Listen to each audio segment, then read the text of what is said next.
बिरहा का भाव बहा है, दर्द भरी गीत बहा है। कभी लिखत हन 2 लाइन शेर वाला का,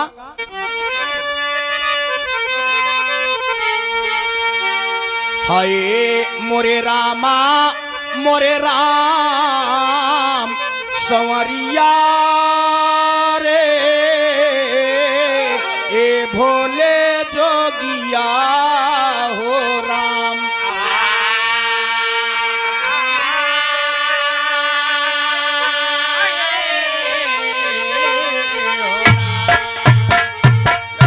तो शिव जी रहलन यस वरदानी, महिमा ऋषि मुनि सब बखानी, दानी शिव के बाटे महिमा अपरंपार।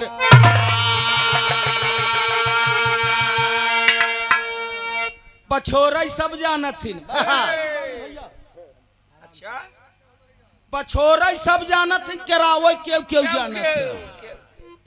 गौबे का बड़कई नहीं हो तो फरियौबे का भाव हो चाहिए। मांगा था वरदान विष्णु की, मांगा था वरदान विष्णु की, विष्णु बन सूत दूध पीना पड़ा था। मांगा था वरदान सती सावित्री, यमराज को झुकना पड़ा था। मांगा था वरदान शिव से पुजारन, तूफानी सब पूर्ण करना पड़ा था। अरे मांगा था वरदान भक्ति अभाव में, तूफानी आज सब दिखलाया पड़ा था। तूफानी जी के लेखनी यह गौर करेंगे, आपन सोचा होत नहीं हर सोचा तत्काल, बल कहन जावे आकाश चला गयन पता। भक्ति को और छोड़ नहीं बस साहब, भक्ति किया मीरा, भक्ति किया प्रहलाद, अब भक्ति किया भीषण परिवार से नाता टूट गया। अब आजकल का भगत का तो कोनो गणना नहीं बा। सुनने वाले बाबू बिरहा आपके चरणों में जाकर गौर करेंगे। पारिवारिक गीत है, 1 लाइन गजल का टुकड़ा लगा लाला कब को दादा गीत के गाए ना, आप लोग गौर करें का क्या बात है। कहे चलो अज मेरे में ख्वाजा पिया से भीख मांगे के,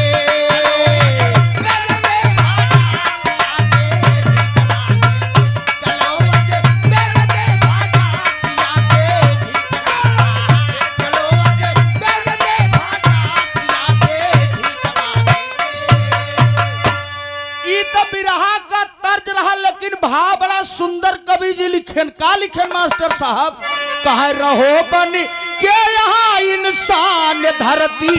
इंसानों की है,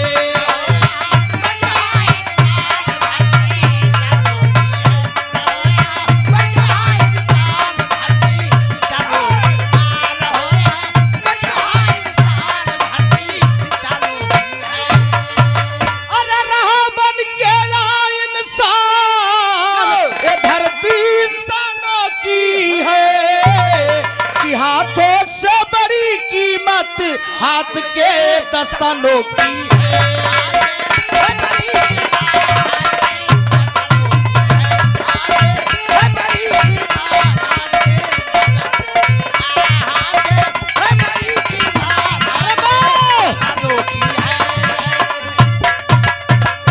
सेवा में श्रीमान आदरणीय पिता तुल्य बाबू जगत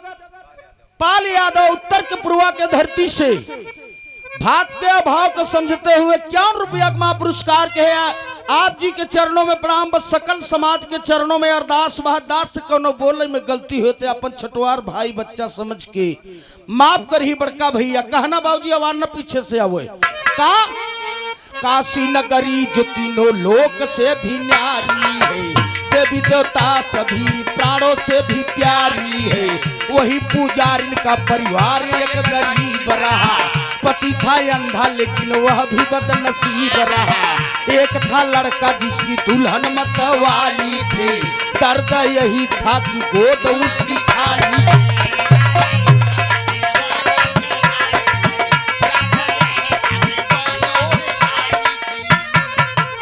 दर दर्द यही था कि गोद उसकी खाली थी, शिव की अर्चना पुजारिन किया करती थी, शिव के नाम पर वह रात दिन मरती।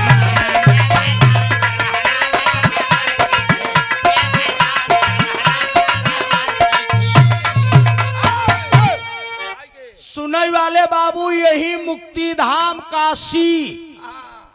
विश्व नाथ मंदिर में एक पुजारी नहीं रहनिया कर रहे वाली। नाम सुने रही कि ये भोले बाबा संसार में देवक देव महादेव आपके कहत के भोले बाबा कहत के अघरदानी कहता के शंकर जी कहता जे जैसन जेकर भाव वैसा ही आपका नाम लेके भजन भक्ति करता। सुना आपको चरण में जे जाता है ओके आप दुखिया से सुखिया बना देते। जब रावण इतना बड़ा विद्वान इतना बड़ा धनवान तेका सोने का मंका दे दे लंका दे दे, हम तो गरीब है, हम तो आपके चरण में आई है अरदास करे। ओ बुढ़िया भक्ति नाम सुन के बाबू साहेब चल देहस मास्टर साहब कहा भोले बाबा की मंदिर में जाए के। और परेशानी भक्तिनिया के साहेब 3 बा पतो 20 साल से आवत गोदी में बच्चा नहीं एक परेशानी भक्तिनिया के कैठे लड़का रहा बियाह हो गया रहा 20 साल बियाह भय रहा शादी भय लेकिन गोदी में एक बच्चा नहीं खाए पिए के धन दौलत नहीं बा। और ओकर मन ही जौन भक्तिनिया का ओकर मन से धुआ दोनों आँखी के आन्हर। अरे बाप रे परेशानी 3 बा तब पूजा रोज करे हमारे तोहरे यहाँ लोग कहथिन कि दुख में सुमिरन सब करें सुख में करें न को और जे सुख में सुमिरन सब करें तो दुख काहे हो। हमारे यहाँ हार गया तो भगवान के ठेल दे ना, जो जीत गए तो अपन हाँ देखू मेरा जीवन था उलट गए वहाँ कहती हारे पर भगवान के जीते तब अपन बहादुरी लेन मेहरारू के पाम में पहुंचे मोचा एक्टन मेहरारू का याद बड़ा खुशी कहाँ देखू मेरा यहाँ दाव ना पलट गए। आज वीडियो साहेब एप्लीकेशन दे दे ना 2 बिस्सा और जमीन पाई के हो जीत गया हन। और जौन हारा वो पेरुआ के नहीं मोह लटका पहुंचा मेहरारू का कसो आज बड़ा उदासन का पापा कहाँ का बताई पैसा वो लगा मेहनतियों किया बना दौड़ा लेकिन भगवान के नहीं मंजूर है। हारे पर भगवान के ठेलत हन अजीत ज्ञान तो अपन बहादुरी लेत। सुनने वाले बाबू ध्यान दे बिरहा बड़ी अनमोल तर्ज लग साहेब भक्तिनिया जात परेशानी 3 बा पतोहू के गोदी में प्रीति पाल बच्चा नहीं बा बुढ़ऊ दादा दोनों आँखी के अंधा है लेहे वाणी राजा दूध पियत है हमके दिखावत है अब हाँ हमारो नंबर आवत है चिंता न करे भैया हो। पतोहू को गोदी में बच्चा नहीं बुढ़ऊ दोनों आँख के अंधा है खाए पिए के धन दौलत न है लेकिन भक्तिनिया रोज जाता पूजा पाठ करत है कहत का कहता कहे ब्रज नाचै चारू ओर ब्रज नाचै चारू ओर बसिया बजावे कन्हैया।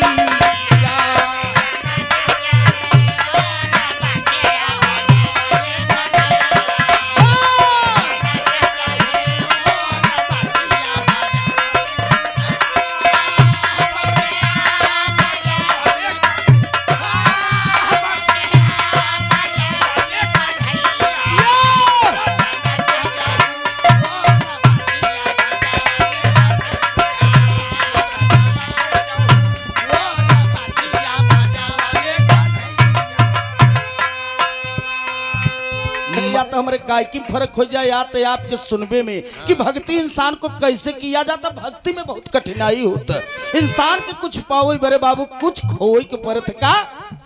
बसिया बजावे भैया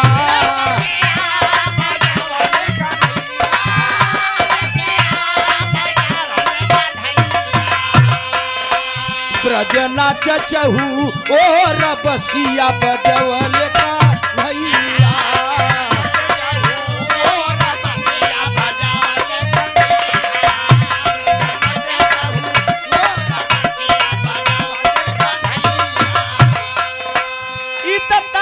साहब लेकिन ओ भक्तिन और दुखियारी बुढ़िया 80 साल उम्र बा गौर करेंगे हमारे तोहरे 80 साल के बुढ़िया के लोग सेवा करत है कि माई के पानी और खाना मास्टर साहब दे और बराबर सेवा सत्कार कर कतो जाए न पाओ, लेकिन वो भक्तिन जाता भोले बाबा के मंदिर में अरदास करता। साहब का कहता कि करती हूँ कर जोर बिनती सुना हो शिवा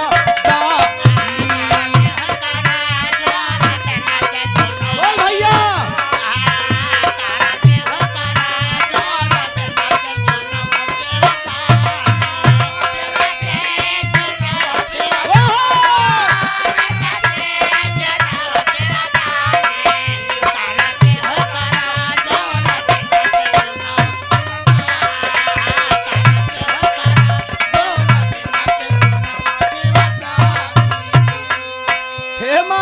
प्रभु हे भोलेनाथ, दुनिया के दुख हरे वाला दातार, आपका चर्चा पूरे विश्व में चलता है। लोग भक्ति पूजा पाठ करत हन, कहिया दर्शन देवे भक्तिनिया हाथ जोड़ के साहेब एक पैर से खड़ी होई के कहत का उहा निसती न प्रभु चरण पखार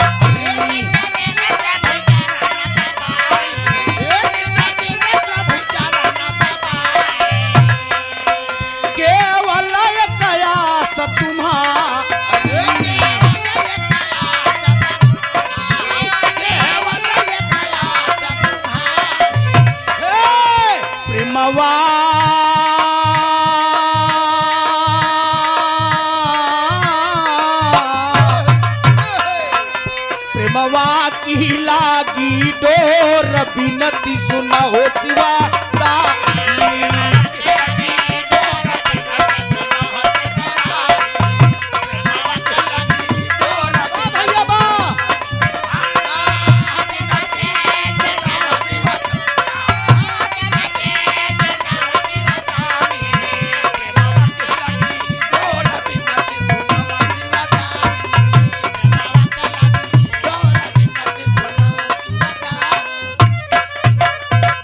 साहेब। ओ भक्तिनिया आंख से आंसू गिरे तक मालिक भोले बाबा कहिया दर्शन देवे और ओहर पतोहिया और बेटौना और बुढ़ऊ दादा कहाँ रोज रमदैया कमाई जाता है, कुछ समझ में नहीं आओ तो कैसन पूजा पाठ करता। सुने वाले बाबू ना जानी किस भेष में नारायण मिल जा तो जीवन सारा बिताया दिया तू करत तपस्या। कहा मांगो एक वरदान पुजारा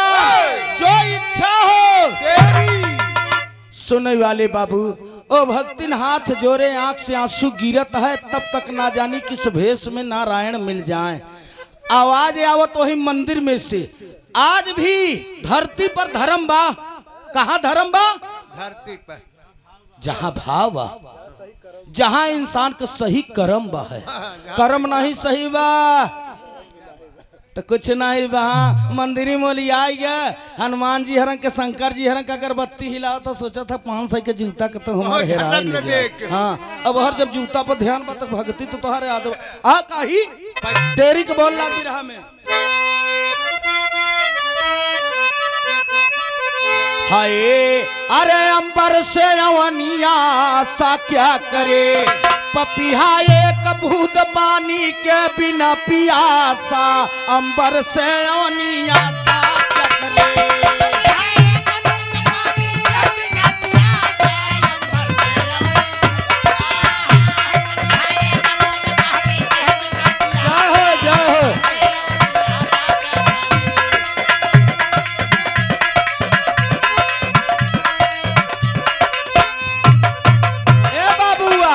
करुण पुकार सुने अवला का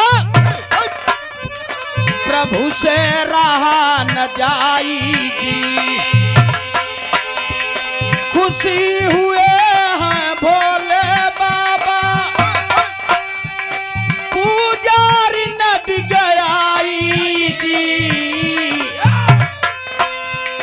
गिरी चरण पर शिव के पुजारन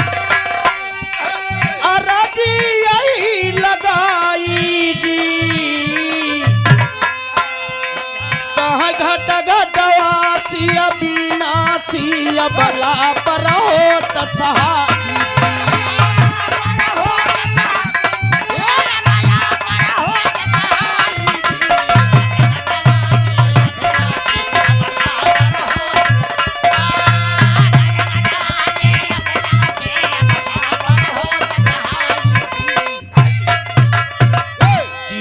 गुजारा बिता दिया तू करत तपस्या मेरी कहा मांगो एक वरदान पुजारन जो इच्छा हो वही भगतिन चली भवन में मन को लिए दिलासा अंबर से अवनी आशा क्या करे आओ चरण छुक तो पहले की प्रणाम कैले आज राजा है ये हमसे ऋषि आई गहन है हाँ हम गनवा गावत रहे न सैया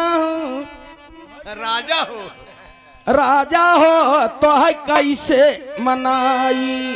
अरे रतिया में अमर न लागई तुला तो मटियारा में गए रहन भाई साहब कहाँ यार फोन लगावत रहे तोरे लगे तो उठौबे नहीं के हम और के तावे में रहे हम कहा जाए ऐसा बोला है तो से बात ही नहीं करबो ये हमार भी रहो सुने नहीं आए अभी रहवा छोड़ा ही नमो दे नहीं आन सवेरे सोचा कि जेबा में से निकाल ले हम कहा जाए दे घी वड़ा तो थरिये में गवा बहा है क्षमा बड़ों को चाहिए छोटों को उत्पाद पर ए भैया भोलेनाथ देवा के देव महादेव ना जानी किस भेष में नारायण मिल जाए आशीर्वाद देता साक्षात प्रकट भैन कहा वही बनारस वही मंदिर में मांगा भक्ति जो मांगना है लेकिन एक वरदान अब भक्तिनिया बड़ी चक्कर में पड़ी कि हमार पतो 20 साल से आवता गोदी में बच्चा नहीं एक परेशानी खाए पिए के धन दौलत नहीं बा दुई परेशानी हमारे आदमी दोनों आँखी के अंधा 3 परेशानी लेकिन भोले बाबा दर्शन देथन तो कहथन एक वरदान मांगे राम हम कहाँ मांगी हमारे समझ नहीं भोले बाबा इतना हम दूर से आई आपसे ऐसे कुछ न मांगे भोलेनाथ कहा एक वरदान देव भक्तिनिया कहा नहीं प्रभु ऐसे कुछ न कहा हम जाब अपने परिवार में अपने बेटवा में अपने पतोहू में अपने आदमी में विचार करब जेकर राय जौन रहे परिवार के सब वही वरदान मांगा भक्तिनिया बाबू साहब चल दे पहुंची कहा घरे जब घरे पहुंचा तो भक्तिनिया बिरहा में एक लाइन इलाहाबादी खाटी तर्ज लग प्रीतिपाल का विदेशिया देखा न भोजपुरिया न विदेशिया का कहा यारे हाय हाय अरे लाई गई चोराय गोझा नौटावई में बेला ना चोराय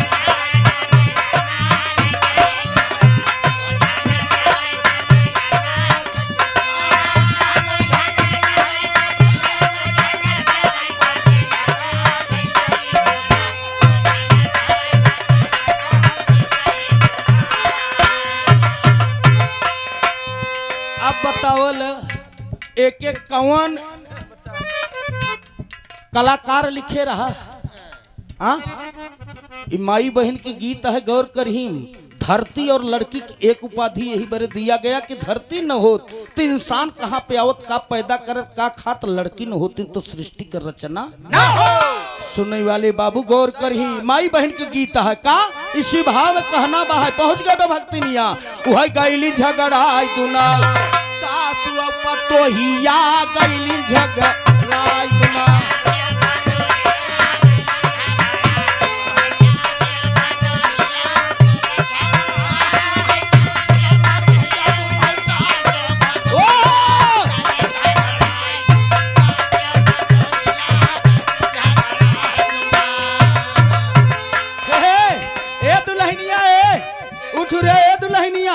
कमलवा रचा हटाओ एरम दैया हे दुल्हनिया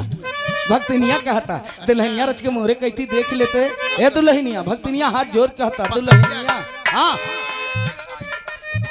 सुनने वाले बाबू गौर करेंगे भक्तिनिया रोवत है दौड़ी चली आई बहा है दुल्हनिया के बुलावत है आज तो भोले बाबा दर्शन दे लेकिन वरदान तब से बुढ़ऊ दादा पथरा पर बैठा ले मारी 3.5 हाथ के मास्टर साहब खट खट खट खट खट का कहू जनक माई अशोक भैया हाँ हाँ बुढ़ऊ दादा कहत है न का कहू जनक माई जनक माई न होते तो हमार अखिया मांग ले तू तब तक पतोहिया चदरा उठा कह आँखी न दीदा मांगे के हाँ अभी बुढ़ौती में 80-85 साल तोहार उम्र हो गया आँखी लेके सिनेमा देखबे तू ऐ तो का चाय वो चैला चाय जाबा हुआ करैती घाटे का किनारे के हिया अब तू हेरत है चैला हाँ हाँ आखी हेरत है यहाँ सिलीमा देखा बरे अब तो का चार वो चैला जा जाबा तू गंगा के किनारे ए बाबू साहेब का पतोहिया कहता सुन के पतोहिया हजारन दे गारी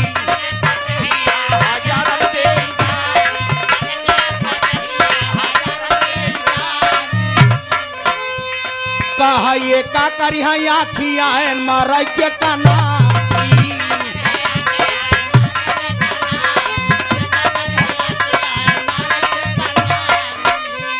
बेटवा पतौआ के लागे नहीं मोहिया गईली झगड़ा चुना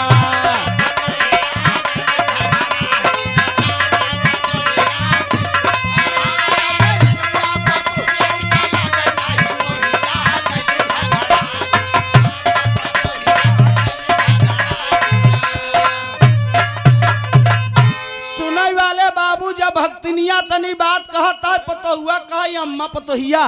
चदरवा उघाड़ के रमदैया कमाई हाँ रमदैया कहता कि ए अम्मा ऐ ना होता तो हमार अखिया ही मांग ले तू आज 20 साल से आवत है जौनी की जाई थे रास्ता लोग हमसे बेरावत है कि बझनिया जाता तब से बेटा होना है कहे है नीमक रोटी खात खात माई जिंदगी जावा चाहत नहीं बात कुछ धन दौलत मांग लेते तो नहीं बात काक देना पनीर सनीर तो खवा बाबू साहब जब तीनों का विचार भक्तिनिया सुनता है सोचता कि का भोले बाबा इतु वरदान का देते है पतोहिया से ससुइया से बात चीते में झगड़ी के झगड़ा हो गया छोटी उपारी के पारा हो झोटा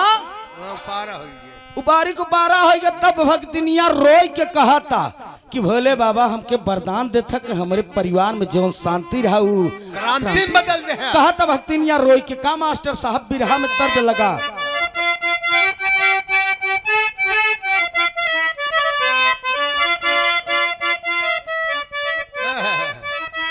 अशोक भैया ही हमारे बचन का बचपन का बात या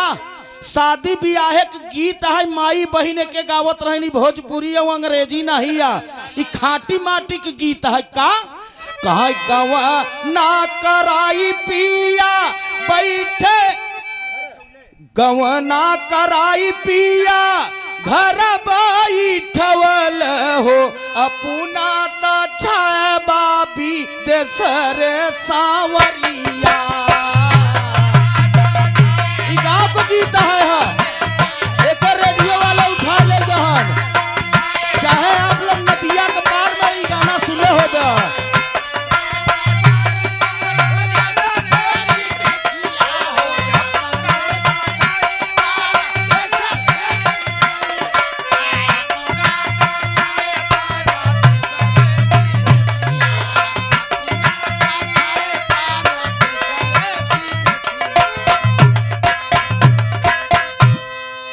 अब बताओ हमन कौन फिटकिरी सोठ हरदी लाग बा इनकर कभी क्यों नहीं रहा एक फिल्मी वाले उठाए ले गए नदिया के पार में ही तर्ज बजा बन है देख ले जाया कहा मास्टर साहबा इसी भाव में भक्ति रोवत काही एक कैती पतो झगड़ा कैले से कैती बेटवा अपने कहता है ओकर आदमी अपने ओ दुल्हन ओ बुढ़िया भक्तिन से जब झगड़ा कैले दुल्हनिया ओ बुढ़िया भक्तिन जाय को ही मड़ई में रोवत कहत का कहता भाई भाई भाई भाई परवीन भैया कहे हाई भगवान ऐसन अवली समैया हो अपन भलाई सब चाहता विधन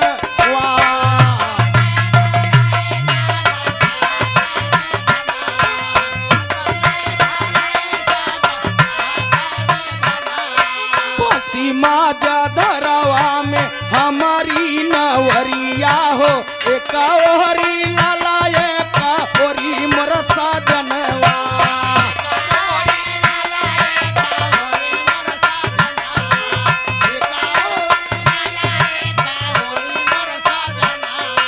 जनमा के अंधा बाटे हमारा सजनवा हो कबहू सूरतिया ना देखले नयनवा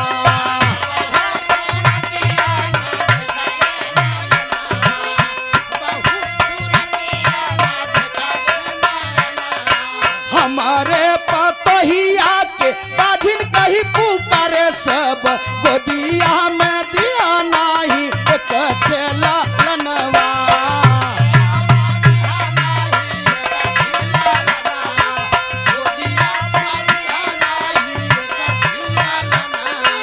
ऋषि मुनि नारद सोच समझे अपने मानवा हो घुमाता घुमाता आए पुजारिन भवनवा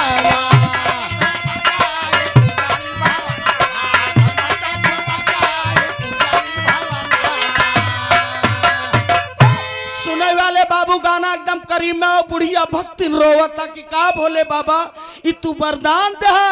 कि हमारे परिवार में झगड़ा लगा है नमक रोटी खात रहे पूजा पाठ करत रहे लेकिन एक ठिनी वरदान तू का देत है जौन हमारे परिवार में शांति रहा वह क्रांति मचवाई दे हम ऐसा नहीं जानते रहे मड़ई में जाए के 80 साल के बुढ़िया सुने वाले बाबू रोवता और तब तक ब्रह्म ऋषि नारद महाराज मास्टर साहब अपन बीड़ा बजाओ तक ठिनी भजन गावत चला था सोचन कि ऐसे चली अब भक्तिनिया का हाल चाल ले राजा निकल ले नारद महाराज ना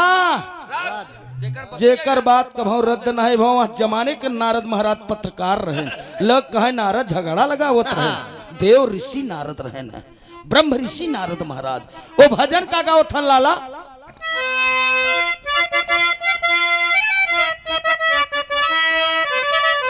ए साहेबा कहा यार तब हम जानी काया गढ़ जीता जोगी तब हम जानी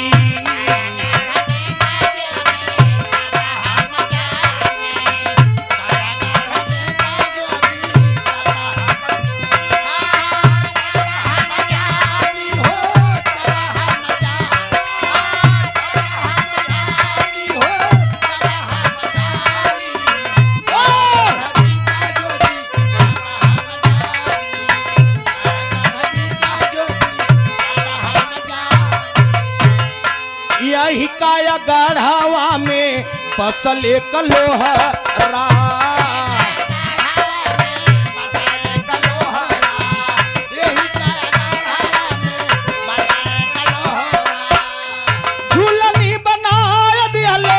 झूलनी बनाए दियाले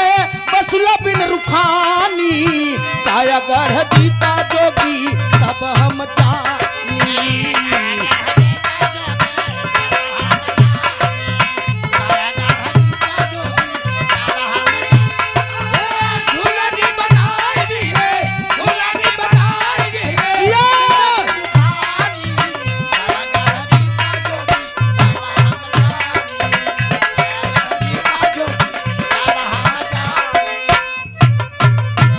सुने वाले बाबू ब्रह्म ऋषि नारद महाराज ये भजन गावत चलाया होता जैसे पहुंचन एक कैती राम का कथा चलत कैती जुम्मन का सगाई होता है चला ठीक बा ओम बिया हो जाए तो ठीक ऐसे जोड़ा हुआ बच्चा पैदा करबे बतलाई लेबा तो माल सब गड़बड़ाई जाय दे बचाई के काम करे जाय दे, राजा आवे दे। मजवा ले ले राजा नहीं जबै से चली गोल गोल ने बुला पर दुई दुई के लिए आराम से भैया बतला भैया हो ओ भक्तिन रोवत ब्रह्म ऋषि नारद महाराज ये भजन गावत चला होथन पहुंचन कहा भक्तिन के पास कस भक्तिन काही रोवत अब का बात है भक्तिन रोई के कहत है काई माई बहन के फिर गाना आएगा माटी के गीत मार साहब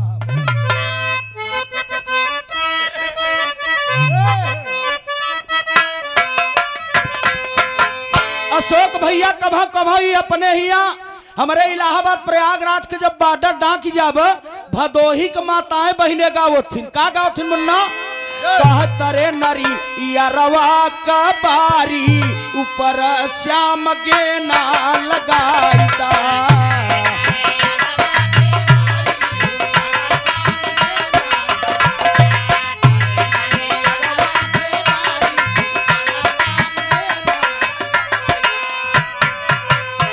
भदोही डाक जाबई ही गनवा के भदोही डाक जाबई ही गनवा के माताएं बहने रच के बदल के भाव गावथिन का गावथिन शब्द भी बदल देते कहा सैया कया जब बा पढ़ाई हमार कान पासा बेचाई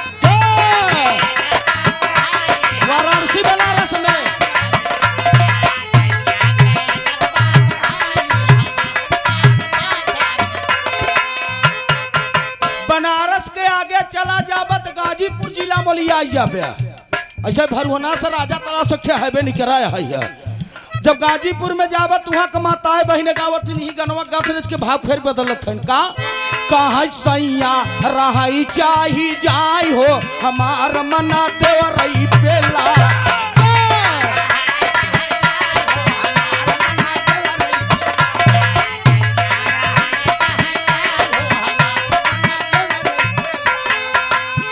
यही तर्जिया के गाजीपुर के आगे चला जावत यूपी के बॉर्डर पर यह बलिया जब बलिया में जावत माई बहन ही तर्जिया के गावत है के फिर भाव बदल के कहा खाबई न खाबई न पूरी मिठाई बलमा हम सतुआ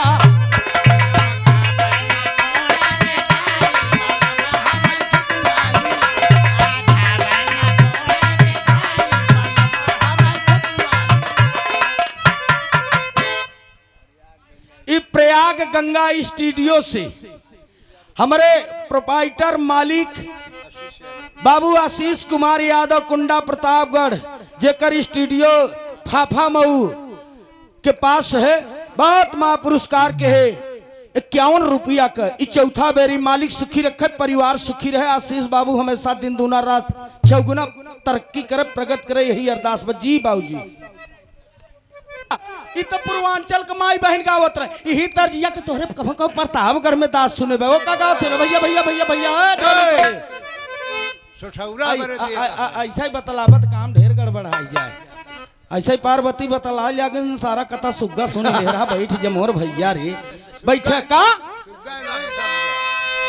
ए बाबू साहेब है यही तर्जिया के प्रतापगढ़ के माताएं बहने गावत थी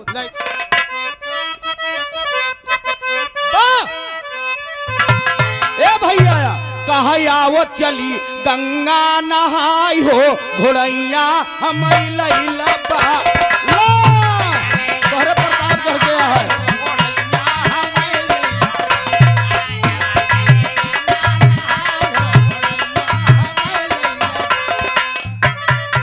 प्रतापगढ़ के आगे जाबो सुल्तानपुरा के माताएं बहने का कहा यमवा का चीतरा पाती ठिकोरा कोई तोड़ैना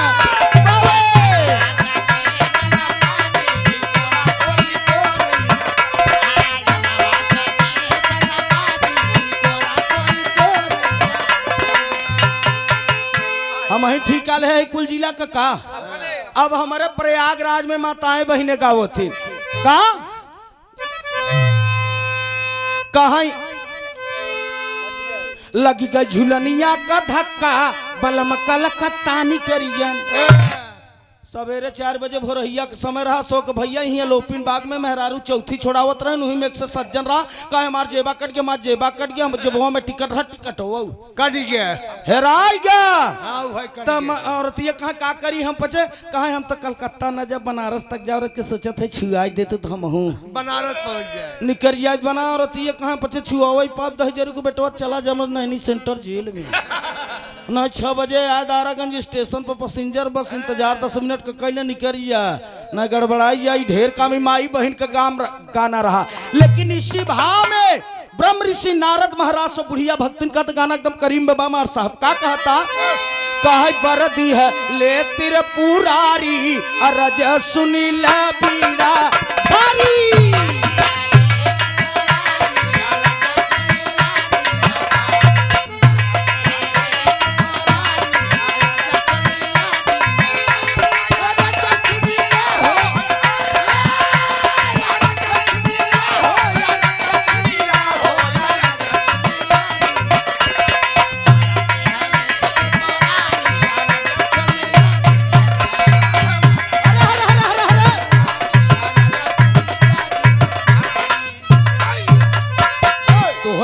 नाही कोई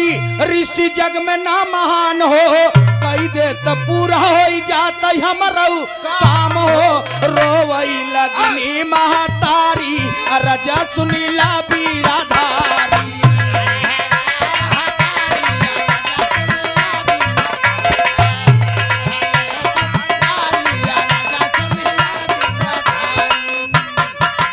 एक म्यान में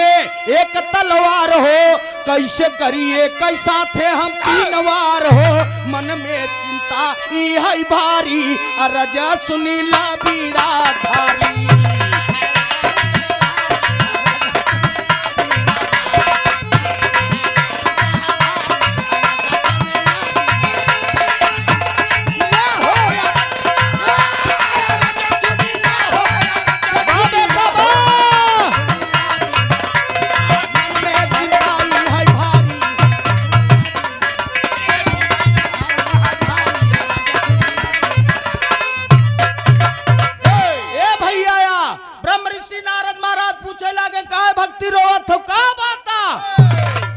मालिक इतना दिना से सेवा सत्कार करत हई भोलेनाथ कैसो रंगे दर्शन दे लेकिन वरदान एक देथन परेशानी तीन बा पतोहू अपने के मांगत हमार बेटवा अपने के मांगत हमारे आदमी अपने मांगत है ई बड़े झगड़ा हो गए पतोहू से हमसे सोचत है का भोले बाबा ये हमके वरदान देते हमारे परिवार में झगड़ा लगाए है आ ब्रह्म ऋषि नारद महाराज कहे भक्तिन रोआ रोआ न भोले बाबा एक वरदान दे कहा हाँ कहा एक वरदान देते तो जाए क्यों उनसे एक कई वरदान मांगल लेकिन जैसे हम कहते हैं वैसे कौन ज्ञान ब्रह्म ऋषि नारद महाराज देते जानते जो कृष्ण कुरुक्षेत्र के मैदान में अर्जुन के देते कवि के लिखाई पड़े मुन्ना का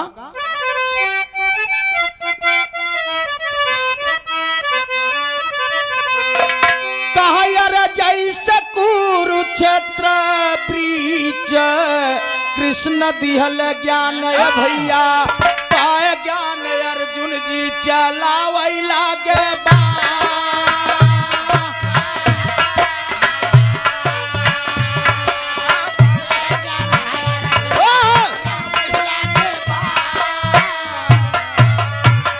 गौर करेंगे बाबू कुरुक्षेत्र के मैदान में जिस समय अर्जुन जी विराट रूप धारण के वैसे तो अर्जुन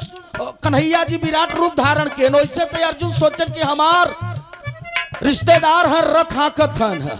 लेकिन जब विराट रूप धारण के है कहा है अर्जुन मोहबार का ऊपर आकाश है नीचे पाताल है और जौनी बीच देखा था हम तब कहे हम ही करुणा बंसा हम ही जगनायक है हम ही खंड खंड गंगोत्र रचा हम ही खोलक कुंजी बंद किवाड़ देखा कहे हम सब में है जहाँ न जानत हो हुआ तब अर्जुन जी देखे लगे कहे बाप रे आगे नमस्कार पीछे नमस्कार दहिने नमस्कार बाएं नमस्कार तब अर्जुन बात के समझ के तब बार चलावे लागे जवन ज्ञान बचपन में मीरा प्रहलाद पाए हरि जी का भैया कर लागे गुणगान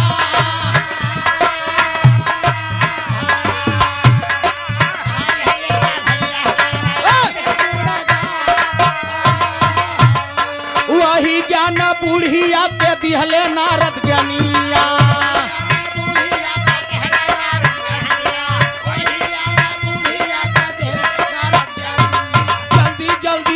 पुजारी भोले दरबार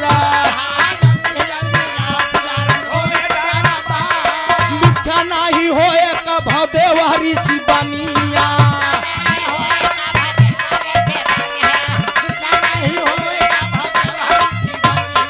आई सकली खतबा वेद पुराना आगे का बयानवा सुना हो मोरे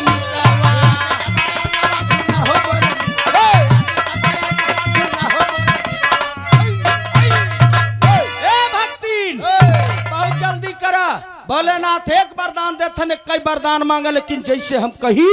वैसे जाय के मांगे ऋषि महर्षि के वचन का भाव खाली नहीं जात से ब्रह्म ऋषि नारद महाराज कहन भक्तिन एक वरदान अगर भोलेनाथ देथन वो देवा के देव महादेव हैं संसार में आज उनकर पूरे विश्व में चर्चा चलत जा मांगा एक वरदान भक्तिनिया पहुंची मास्टर साहब हाथ जोड़ के प्रभु हमके एक कई वरदान द लेकिन जैसे हम कही वैसे भक्तिनिया मांगत का वे आखिरी लाइन बिरहम लगा मुन्ना का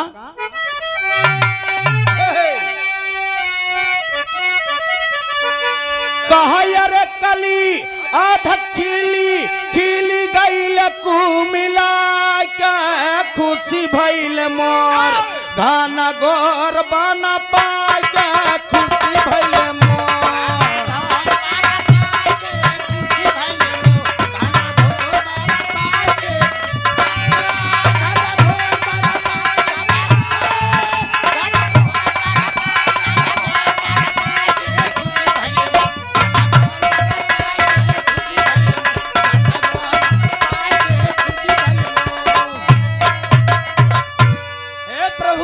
मालिक के दीनानाथ देवा के देव महादेव आप एक वरदान देते रहे, एक वरदान हम का दे, लेकिन जैसे हम कही वैसे भोलेनाथ कहे मांग भक्तिनिया। भक्तिनिया कहे हमार नाथ सोने का थारी में खात हमार पति देखा हमका वही एक वरदान दई दका। भक्तिनिया कहे हमार नाथ सोने के थारी में खात हमार पति देख। शंकर जी कहे लागत है नारद पहुंच गया हन, एक में 3 काम करे जात है भक्तिनिया कि हमार नाथ सोने के थारी में खात हमार पति। यह भक्तिनिया मांगत है शंकर जी है एक वरदान सरकार हमके मालिक दे दे। शंकर जी हंसई लागे कि नारद महाराज लागत है रास्ता में कतो भेटाई के रहन का, एक में 3 काम हो तो बाबू साहब भक्तिनिया का कहा तोहरी बचनिया नाथ जात नहीं खाली, देख पति नाती खाता सोना वही कथा।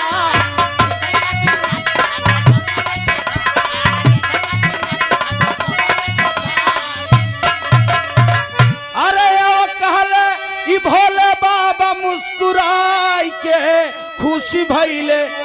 मोर घन घोर बन पाई के। सुने वाले बड़का भैया कुछ दिना के बाद आशीर्वाद भोलेनाथ दें कि जा भक्तिन एक वरदान देते एक में तोहर 3 काम हो जाए। सुने वाले बाबू कुछ दिना के बाद पतोहू की गोदी में बच्चा हो गया। बुढ़ऊ दादा जौन मास्टर साहब दोनों आँख के अंधारन, जो काम दवा से नहीं होता है काम दुआ से होता है। कामुल मुर्शिद मिल जाते हैं तो बात और सोने का थारी में जवन नतिया खात रहा, सोने की थारी मतलब धन हो गया। हाँ राजा बाजार लौट आई बा। तमाम लोग कहा फलाने की पथरे पर दूध जाम है। अरे लोग कहा भैया पथरे दूध, अरे कहा जौन लेट में काम होता पथरे पर दूध जामत है। माताएं बहने जुटी हैं सुखनंदन के हिया सोहर होता है। रघुनंदन बहुहरे आय के बैठी है न, राम सहाय बहुहरे कुछ भागी चली गई है न कि बड़की अम्मा हरे गाय ले तब हम गाई सोहर गावत है का कहया जू रानिया के जाना मेला लाना मन का मानवा ललचाई हो। रानिया के जाना मेला लाना मन का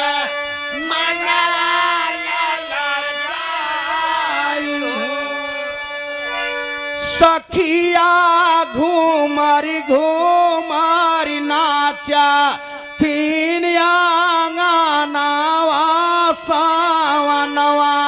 खूब बरसाई हो। सखिया घूमर घूमर नाचा सावनवा खूब बरसाई सखिया सहेली सब अंगनवा में नाचाई हो। रनिया मजे मजे